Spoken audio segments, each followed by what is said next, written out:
Voici des exemples des fonctions inverses. Donc, avant de faire la fonction inverse, on va faire la fonction de base, donc sans être inversée. Donc, on va commencer par le domaine.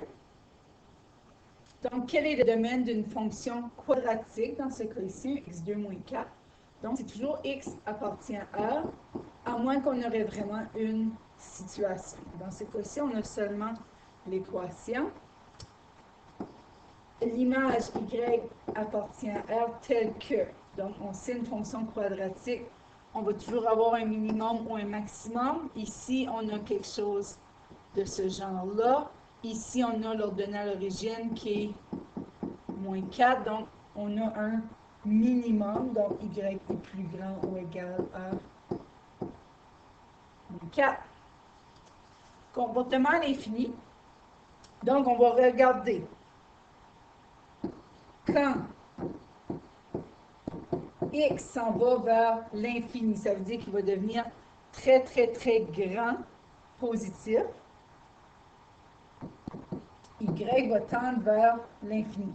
Donc, tendre vers, ça veut dire va s'en aller par, mais évidemment, on ne l'atteint pas l'infini. On va aller dans des chiffres très, très grands, mais l'infini, ce n'est pas un chiffre. Donc, on ne peut pas être égal à l'infini, mais ça va tendre vers. Donc, pour dire qu'on va avoir des valeurs de plus en plus grandes. On va faire la même chose, mais avec un x qui devient très, très, très petit, donc vers moins l'infini. Donc, on est ici. Donc, y va aller vers les positifs, il va devenir de plus en plus grand à mesure que x va devenir petit. Comportement x égale à 0. Alors, je l'ai mentionné tantôt. Quand x égale à 0, y égale à moins 4, qui correspond à l'ordonnée à l'origine. On cherche les abscisses à l'origine, valeur de x quand y est 0. Deux façons de le faire dans ce cas ici.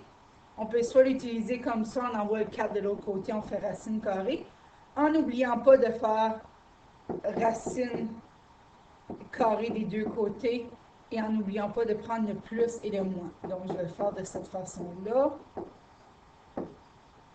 X égale plus ou moins 2. Il y a une meilleure façon de faire ceci, qui serait vraiment de venir factoriser. Donc, x2 moins 4, c'est x moins 2, c'est une différence de carré, fois x plus 2.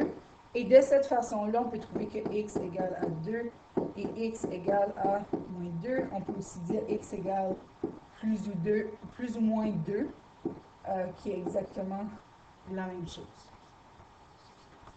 Est-ce qu'il y a des valeurs non permises? On a dit que x appartenait à R, donc aucune.